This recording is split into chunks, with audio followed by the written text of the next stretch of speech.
સુરત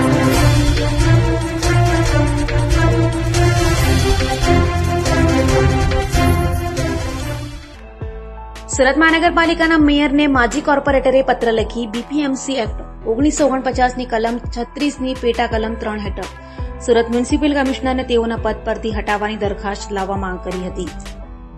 સુરતના માજી કોર્પોરેટર વિજય પાનસેરિયાએ મેયરને પત્ર લખી જણાવ્યું હતું કે સુરત મહાનગરપાલિકામાં છેલ્લા 3 વર્ષથી કાર્યરત મ્યુનિસિપલ કમિશનર પોતાની વહીવટી અણઆવડતના લીધે સુરત શહેર અને સુરતના લોકોના હિત માટે કાર્ય કરવામાં સદંતર નિષ્ફળ રહ્યા છે. હાલમાં ચોમાસાની શરૂઆતમાં સુરત શહેરમાંથી પસાર થતી ખાડીની આજુબાજુના વિસ્તાર જેવા કે લિંબાયત, પર્વત પાટિયા, સણિયા હેમાદ, સીમાડા, કટોદરા, પાસોદરા વગેરે વિસ્તારમાં ખાડીપુર આવ્યું છે. મ્યુનિસિપલ કમિશનર તરીકે ટાઉન પ્લાનિંગનું સુવ્યવસ્થિત આયોજન, સુરત શહેરમાંથી પસાર થતી ખાડીના કુદરતી વહેણને અવરોધરૂપ ખાડીની આજુબાજુમાં અને ખાડીને પુરાણ કરીને બનાવેલ અનઅધિકૃત બાંધકામો રોકવામાં નિષ્ફળ તેમજ ખાડીના મુખ પર મિંદોળા નદી પાસે આવેલા ગેરકાયદેસર ઝીંગા તળાવનો નિકાલ કરવામાં સદંતર નિષ્ફળ રહ્યા છે. આ કારણોને લીધે સુરત શહેરમાં ખાડીપુર આવ્યું અને લાખો લોકોને તેની સીધી જ અસર થઈ તેમજ રણાક લોકોની સાથે સાથે નાના મોટા ધંધાર્થીઓને પણ કરોડો રૂપિયાનું માલ મિલકતનું નુકસાન થયું છે. જેથી આ તમામ મુદ્દાઓને ધ્યાનમાં લઈ આપ મેયરને નમ્ર વિનંતી છે કે સુરત મ્યુનિસિપલ કમિશનરની કાર્ય કરવાની પદ્ધતિ, વહીવટી અણાવડત તેમજ તેઓની વહીવટીવડા તરીકેની કાર્યક્ષમતા અને કાર્યદક્ષતા પર સવાલ ઉઠાવ્યો છે. જેથી ધી બીપીએમસી એક્ટ 1949ની કલમ 36ની પેટા કલમ 3માં દર્શાવ્યા મુજબ તેઓ એટલે કે મ્યુનિસિપલ કમિશનર અસમર્થતા, દુર્વર્તન અથવા ફરજ બજાવવામાં ગફલત કરવા બદલ કોઈપણ વખતે હોદ્દા ઉપરથી દૂર કરી શકશે. જે મુજબ સુરત મ્યુનિસિપલ કમિશનરને તેઓના પદ પરથી હટાવવા બાબતની દરખાસ્ત આવનારી સામાન્ય સભામાં વધારાની કામ તરીકે લાવવા નમ્ર વિનંતી કરું છું તેમ કહ્યું હતું. પૂર્વ કોર્પોરેટર વિજય પાનસેરિયા. મેયરશ્રીને કે પત્ર લખાયો છે, શું માંગો મૂકવામાં આવી છે પત્રમાં?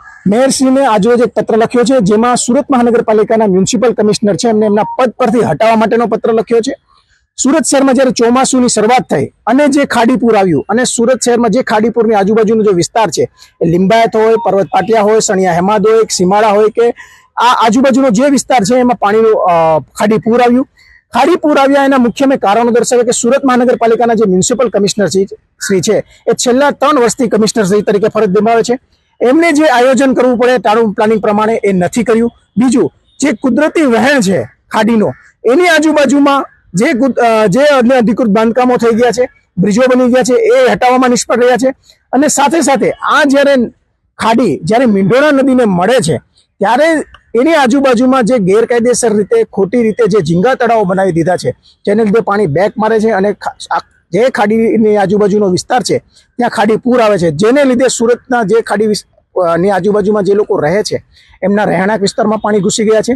જે નાના મોટા દુકાનદારો છે, વ્યવસાય કરે છે, એમને ત્યાં પાણી ગોડાઉનોમાં અને દુકાનોમાં પાણી ઘૂસ્યું, જેથી કરોડો રૂપિયાનું નુકસાન ગયું છે. આ જ કારણોસર આપણે એક માંગ માનનીય મેયરશ્રીને એક પત્ર લખી અને મ્યુનિસિપલ કમિશનરની શ્રીને એમની અણઆવડતને કારણે એમના પદ પરથી હટાવવા માટેની એક રજૂઆત કરી છે. તેમને બરખાસ્ત કરી શકાય પદ પરથી. બીપીએમસી એક્ટમાં ક્લિયર કટ લખ્યું છે કે જ્યારે મ્યુનિસિપલ કમિશનર શ્રી પોતાના કામ કરવામાં અસમર્થ હોય, કામ કરવામાં ગફલત કરે કે કોઈ પણ પ્રકારનું ગેરવર્તન કરે ત્યારે એમને એમના પદ પરથી હટાવી શકાય છે. મ્યુનિસિપલ કમિશનર જવાબદાર છે આ પરિસ્થિતિ માટે. મ્યુનિસિપલ કમિશનરની સાથે સાથે ભાજપ શાસકો પણ આમાં એટલા જ જવાબદાર છે, કેમ કે બંનેની પેરેલલ જવાબદારી બને. ફક્ત પોલિસી બનાવી નહીં, પરંતુ મ્યુનિસિપલ કમિશનર પાસે પિરિયોડિકલી એમને શું કામગીરી કરી છે એમનો રિપોર્ટ મંગાવવો જોઈએ. એ રિપોર્ટ નથી મંગાવ્યો એટલે જ તે મ્યુનિસિપલ કમિશનર પોતાની મનમાની પ્રમાણે કામ કરે છે, એટલે જ આ ખાડીપુર આવ્યું છે. પ્રી મોન્સૂનને ખાડીપુર અટકાવવા માટે કરોડો રૂપિયા ખર્ચાય છે, પરંતુ પરિસ્થિતિ દર વર્ષે આવી જોતા પૈસા ક્યાં વપરાય છે? જ્યારે ખાડીનું ડ્રેજિંગ કરવાનું હોય, જે પણ ડ્રેનેજ સાફ કરવાની હોય, એ વગેરે કામો જે પ્રી મોન્સૂન કામગીરીમાં કરવાના હોય છે, પરંતુ એ પ્રોપર વે થતા નથી અને એને લીધે જ આ રીતે ખાડીપુર આવે છે અને એનો ભોગ સુરત શહેરની જનતાને ભોગવવો પડે છે.